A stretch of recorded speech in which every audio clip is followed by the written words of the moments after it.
चीज़ रुकावट पैदा करती थी, हर चीज़ के बारे में खोल के बताया कि इंसान के जीवन में ये चीज़ें बाधा डालती हैं।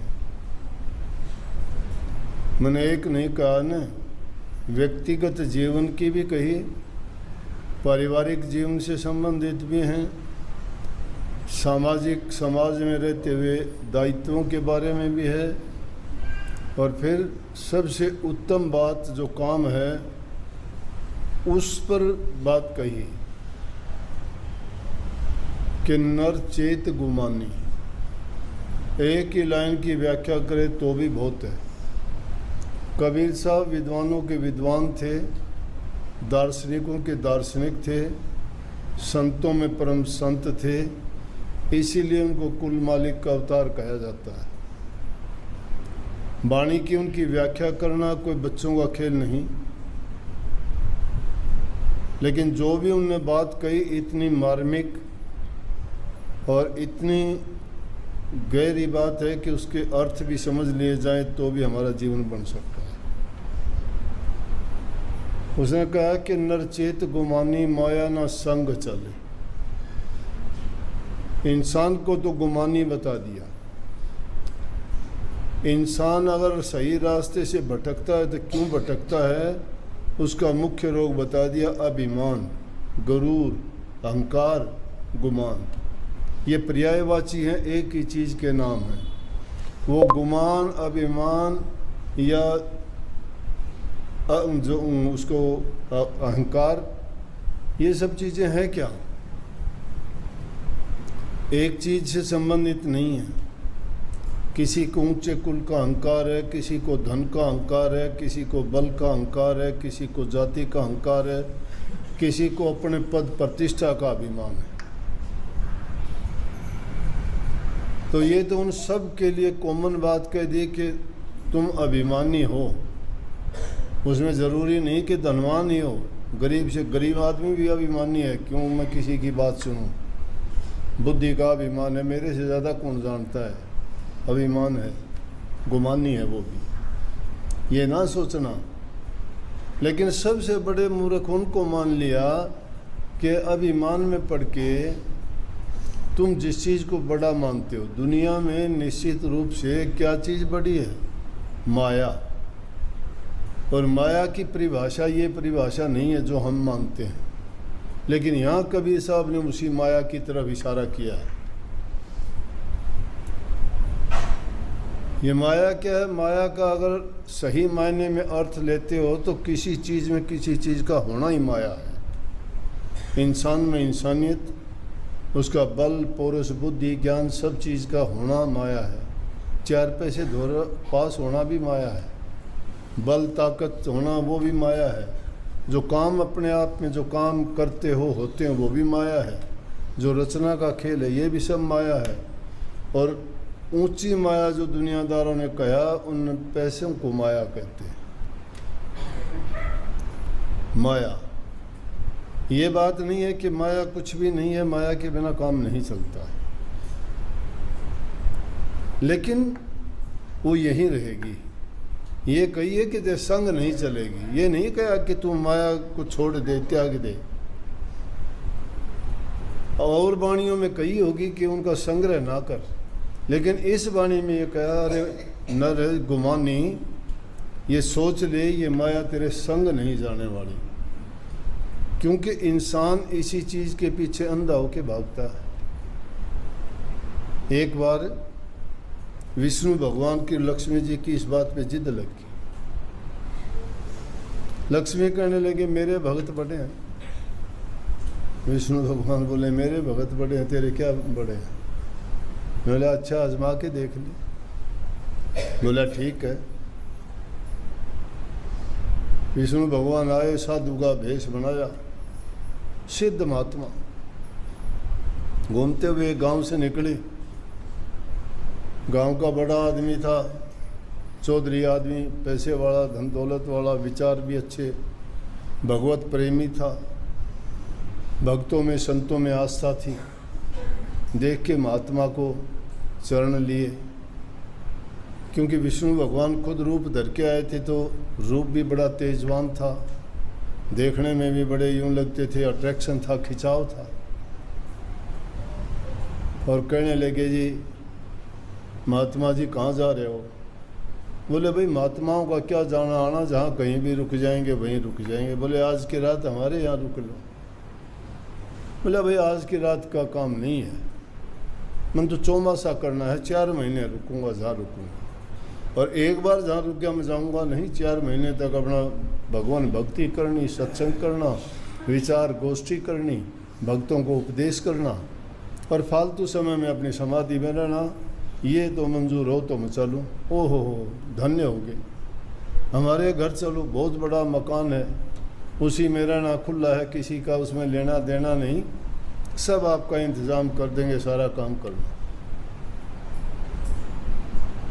किसी बात की रुकावट नहीं, कुछ भी करना, सत्संग करना, भक्ति करना, एकांतवास करना, प्रवचन करना, उपदेश देना भक्तों को। बोले चलो, चले गए।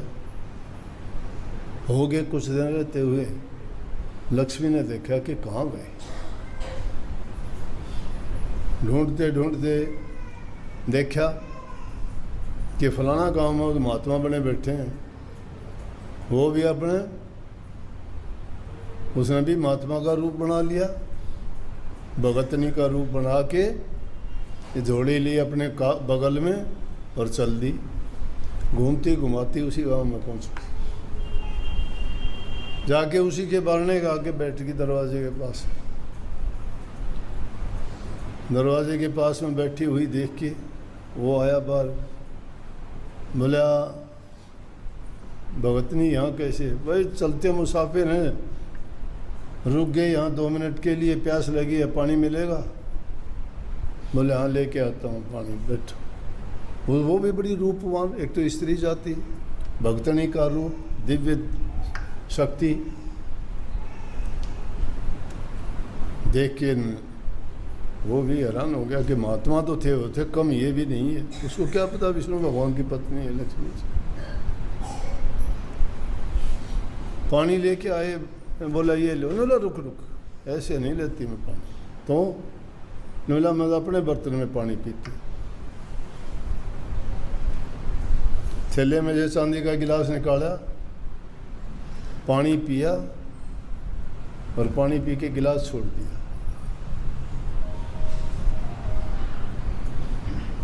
देख के वो बोला चांदी का गिलास, अब माया का लोभ ये होगा उसको, तो वैसे नजर जहाँ होगी वहाँ होगी। बोले गिलास, बोले मैं एक बार से ज़्यादा दोबारा यूज़ नहीं करती, किसी पदार्थ को फेंक दूंगी, उठा लेगा कोई जिसको जरूरत है। बोला मुझे दे दे, कोई भी ले ले, मुझे क्या करना है। बोले तो आज तो रुकोगे आप, खाना भोजन बताओ। भोजन तो भूख लगेगी, खाएंगे। बोले भोजन तैयार है। भोजन जीवने के लिए गई, वो एक काम, वो भोजन लेके आया। बोले ना ना ना ना, मैं अपने बर्तनों में लेती हूँ। थैले में से थाली निकाली, कटोरी निकाली, गिलास निकाली, चांदी की चमचमाट कर। सेठ ने सोचा भाई ये तो मौज होगी। परमात्मा ने बड़ी कृपा करी कि देखो, खाना खाने के बाद बोले बर्तन, बोला तुझे बताई थी बर्तन में एक बार यूज़ करती हूँ फिर नहीं करती। बोला तो आप कहाँ जाओगे? बोला हमारा क्या ठिकाना, कहाँ जाना है, जहाँ मर्जी होगी चले जाएंगे, भगत लोग जहाँ कहेंगे रुक जाएंगे। बोले एक काम नहीं करो। बोले क्या? बोला हमारे यहाँ नहीं रुक जाओगे। बोला भाई रुक तो जाऊँ, फिर मेरी शर्त है कुछ। बोला क्या शर्त है? बोला मैं जहाँ रुकूँ वहाँ कोई दूसरा आदमी नहीं रुकना चाहिए, उस गांव में कोई महात्मा मुत्मा नहीं आना चाहिए। उसने सोची करना ही बेगन हो रहा है तो। लेकिन उसका क्या करूँ, लटका वो कि देने का लेने का, ये तो चांदी के बर्तन तो देगी। बोला एक है तो, लेकिन बोला मैं नहीं रुकूंगी। बोला उसने मैं निकाल दूंगा, और उससे पहले पक्का वादा किया था। बोला दुनिया की कोई ताकत नहीं, बोल भी दे आपको, मेरी जगह, मेरा घर, मेरा सब कुछ, रहो आराम से। बोला ठीक है। बोले देख मैं पक्की बात करे तो मैं रुकूंगी नहीं, नहीं रुकूंगी। ने बोला पक्की बात होली, वो है महात्मा, उसको कह दूँगा जा भाई और कहीं कर ले तेरा चौमासा। वो घर बैठेगी और घर बैठ के देखने लगी। उसने जाके कहा महात्मा जी, बोले हाँ भाई। बोले जी मेरी पहले वाली बात तो माफ़ कर दियो, आप अब रह नहीं सकते यहाँ। ने बोला क्यों भाई भगत, तुम तो कही थी 4 महीने किसी इतना भी रहने। बोला देखो कुछ भी कहो चाहे मजबूरी है मेरी। उसने सोच लिया आगे भी हैं, घराड़े तो पहले समझ जाने, वो भी समझ गया विष्णु भगवान के हाल ही भाई, नहीं तो इसी बात थोड़ी थी। बोला भाई भगत के बात, बोला बात के भाई इस तरह एक हमारा आगे भगतनी और आपको तो जाना पड़ेगा। बोला ठीक से भाई, छोड़ के चले गया। जो बोला ये तो मैंने बेराया था जे दिन। बोला दुनिया में भगत माया के हैं, समझ गए ना, भक्ति किसी को प्यारी नहीं है। लेकिन कबीर साहब ने उस बात को क्या कहे कि नरचेत गुमानी माया ना संग चले। क्यों कही ये बात कि माया संग चलने वाली नहीं है। और कबीर साहब ने उस माया को कहे कि ये माया जिसको हम माया कहते हैं धन दौलत, ये 2 प्रकार की है। इसका भी अगर सही उपयोग किया जाए तो ये हमारे काम की भी है। कबीर माया रूखड़ी 2 फल की दातार, खावत खर्चत मुक्ति दे और संचत नरक के द्वार।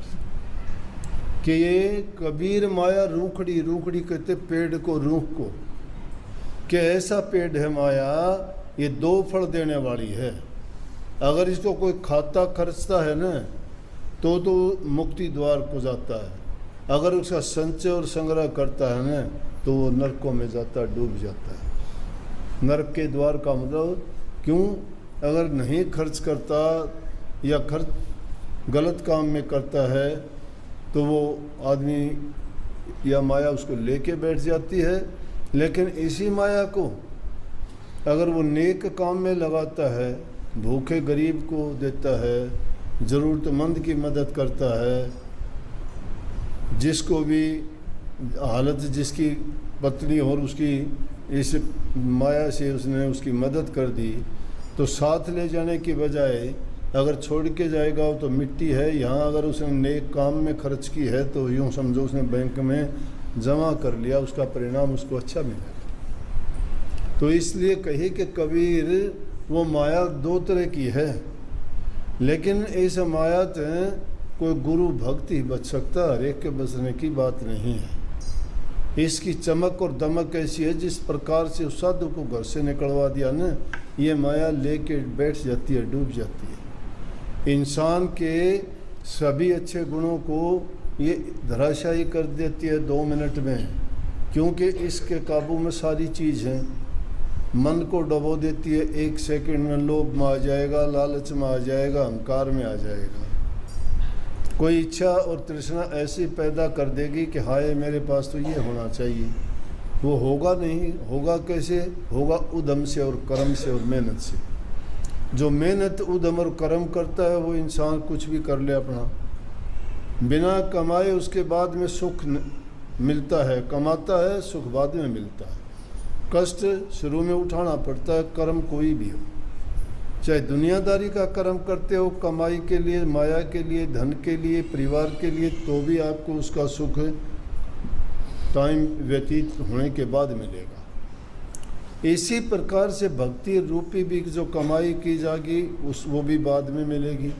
धन भी अगर कमाते हो तो पहले तो आपको मेहनत का अपना पसीना बहाना पड़ेगा। जब आपके पास कुछ होगा, वो होगा तो अपनी मेहनत के किए हुए से किसी की मदद करते हो तो वो तुम्हें उसका 4 गुना, 10 गुना, 8 गुना फल देगा। लेकिन अगर हेरा फेरी का गलत रास्ते से, गलत तरीके से आया, वो बर्बाद करेगा। खुश इंसान हो जाता है, थोड़े समय के लिए होता है। मैंने ज़िंदगी में कोई ऐसा आदमी नहीं देखा कि ऐसे काम करने वाला सुख पाया हो। ज़्यादा से ज़्यादा उसकी 1 पीढ़ी सुखी रह सकती है, उसके बाद तबाही हो जाती है।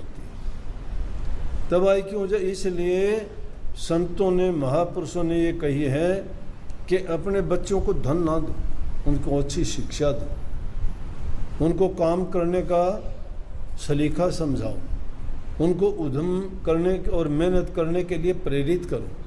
तुम उनको देते रहोगे तो वो उतने ही खराब होते रहेंगे। जो अपनी मेहनत में इतबार करेगा, मेहनत की जो कमाई खाएगा, उसके विचार शुद्ध और पवित्र होंगे, उसका जीवन पवित्र होगा। यहीं पे जो कहता है कि माया ना संग चले, अगर तुम्हारे पास है भी तो क्या करोगे कि जवानी है वो तो तुम्हारी यारी दोस्ती मिलन प्रेम और दूसरे चीज़ों में बर्बाद कर दोगे, भोग विलासों में पड़ जाओगे, वो चीज़ें तुम्हें गलत रास्ते की ओर ही लेके जाएंगी। बुढ़ापा आएगा तो कुछ करने लायक नहीं रहोगे। जब काम करने का टाइम था, जब काम नहीं किया, बाद में आपको कौन संभाल करेगा? और जाओगे खाली हाथ जाना पड़ेगा। अगर संग्रह किया है तो छोड़ के जाओगे, ना छोड़ के जाओगे तो लोग छीन लेंगे आपसे। तुम्हारे साथ तो जाना नहीं है, सब यहीं रह जाना है जो है वो। इसलिए कई उनमें से संग चलने वाली जो चीज़ नहीं है, और उस चीज़ के लिए तुम कितने मारे मारे फिरते हो, उस चीज़ के लिए तुम कितने पाप कर्म कर जाते हो, उस चीज़ के लिए तुम अपने जीवन को संवारने वाली चीज़ भक्ति को भुला देते हो, इस मिट्टी को हासिल करने के लिए चोर बनते हो, झूठे बनते हो, ठगी करते हो, हर प्रकार के पाप कर्म कर जाते हो, इसी के पर्दे के पीछे करते हो। अगर ये चीज़ इंसान के दिमाग में नहीं होती तो इंसान इन सारी चीज़ों से बरी था। इसीलिए खेल माया का और काल का रचित बता दिया। काल अपना काम करता है, माया जो है जाल रचती है। जब जाल रचती है, काल लगाता है, उसमें फंसा लेता है जीव को, तो जीव निकल नहीं पाता। इसलिए संतों के दरबार में जब सत्संग प्रचार होता है और जीवों को उपदेश किया जाता है तो काल खड़ा देखता है इस बात को कि कितने जीव निकलने वाले हैं, उसको बड़ा, क्योंकि उसका राज उखड़ता है, उसके राज, उसको बड़ा नुकसान होता है। जिस प्रकार से आप लोग संसारी थे, नाम नहीं लिया था आपने, तब तक सारे ऐबों में पड़े हुए थे, लेकिन नाम ले लिया तो बाहर आ गए उस दायरे से आप। काल का पिंजरा है, वो जेल है, और उस जेल से निकलने का वीज़ा कहो, पासपोर्ट कहो, टिकट कहो, वो नाम है। जिस भी जन को, जिस भी इंसान को पूरे गुरु से दीक्षा मिल गई, पूरे गुरु की दीक्षा का मतलब शब्द की दीक्षा, लक्ष्य भेद कहते हैं उसको। जब तक लक्ष्य भेद नहीं मिला ना, तब तक वो जीव निकल नहीं सकता। लेकिन हाँ, पूरे गुरु की शरण मिलती है, नाम तुम्हें मिलता है, कुछ भी नहीं कर पाते हो तो इतना ज़रूर है, तुम संतों के घर के जीव होते हो, तुम्हें वो ठप्पा लग जाता है। वो ठप्पा लगने के बाद वो जीव काल में नहीं जाता, ये हो जाता है ये जन्म नहीं तो अगला जन्म इंसान का मिलेगा। संतों का चेताया जीव जन्म चाहे उसको कितने भी क्यों ना लेने पड़ जाएं, लेकिन एक दिन मुक्ति होके रहेगी। ऐसा समय आएगा उसके लिए। लेकिन बेहतर तो यही होता है कि जब तुम्हारी ये जन्म मरण की बीमारी को कटवाने वाला हाजिर नाजिर होके तुम्हारे अंग संग सामने बैठ के तुम्हें वो सही वास्तविक निज घर का भेद दे के और रोज़ाना चेताने का काम करता है, तो अभी क्यों न चेतो। जो आज नहीं चेतता वो कल के बारे में क्या पता, कल क्या लाएगा, क्या होगा, क्या नहीं होगा। जो अब नहीं चेत पाए तो आगे के लिए कोई गारंटी नहीं है, उस आगे के भविष्य की ना सोचा करो। सोचो तो वर्तमान काल की, ये काल है, ये काल, काल समय को भी कहते हैं। जो समय के अनुसार कदम नहीं रखता, उसके साथ मिल के नहीं चलता, वो आदमी पिछड़ जाता है, काल आगे निकल जाता है। वो समय आज की तारीख है 30, ये 30 सितंबर फिर तो आनी नहीं है 2023 की, ये नहीं आएगी कभी भी। दुनिया उथल पुथल हो जाओ, कितने युग बदल जाना, ये नहीं आएगी। वो काल चलता रहेगा, काल किसी का इंतज़ार नहीं करता, इंसान इंतज़ार किया करता है। शुभ घड़ी का, शुभ मुहूर्त का, शुभ दिन का। शुभ घड़ी, शुभ दिन, शुभ मुहूर्त वही होता है जिस दिन तुम शुभ काम शुरू कर दो। ये इंतज़ार मत किया करो हर घड़ी शुद्ध। ये हमारे दिमाग में डाली हुई पुरानी भूल है कि शनिवार को ये नहीं करना, मंगलवार को ये नहीं करना, बुधवार को ये नहीं करना, पूर्णवासी को ये नहीं करना, 11 को ये नहीं करना, ये उस दिन ये नहीं खाना, उस दिन वो नहीं पीना। सारी की सारी चीज़ें अगर सही इस्तेमाल सही समय पे की जाए, कोई चीज़ दुखदाई नहीं है। अगर ज़रूरत से ज़्यादा कोई भी काम करते वो दुखदाई हो जाएगा। अच्छे से अच्छा कितना भी स्वादिष्ट भोजन हो, ज़्यादा खाओगे दुख पाओगे। कोई अच्छी से अच्छी चीज़ पीने की हुई, ज़्यादा पियोगे ज़्यादा दुख पाओगे। ज़्यादा शराब पीने वाला ज़्यादा शराब पी के मर जाता है। ज़्यादा खाने पीने वाला अपने शरीर में अनाप शनाप चीज़ें डाल के रोग पैदा कर लेता है। ज़्यादा बोलने वाले आदमी को कोई ना कोई ज़बान में गड़बड़ हो जाती है कि नहीं हो जाती है।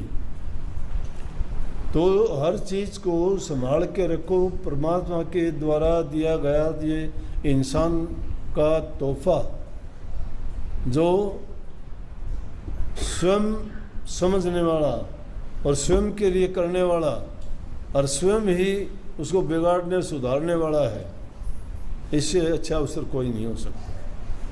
तुम्हें ना कोई दूसरा सुधारेगा ना कोई दूसरा बिगाड़ेगा। तुम खुद अपने खुद के मालिक हो। खुद बनोगे वो बन जाओगे, और खुद बिगड़ोगे बिगड़ जाओगे। अब ये किसी पे एहसान नहीं है। कभी यूँ सोचते हो कि हम आए हैं, मैं किसी से बोल लूँ, बात करूँ ना करूँ, कह दो कल को हम तेरे पास नहीं आएंगे, तो सत्संग में मेरे से बात नहीं की, मेरे से वो नहीं किया, मैं नहीं आऊँगा। मेरे लिए तो आता नहीं, कोई आता है अपने लिए आता होगा।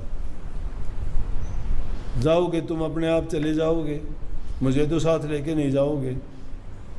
तो अपने सुधार के लिए दूसरे पर एहसान कैसा? और अपने लिए भी तुम अपना एहसान नहीं कर सकते। इसलिए इंसान को कहा नर चेत गुमानी। तुम अपना ही हित खुद नहीं कर सकता, दूसरा तेरा कौन हित कर देगा भाई? तो ये ऐसा कबीर साहब का मतलब था इंसान को चेताने के लिए कि इंसान का चोला ऐसा नहीं मिलता।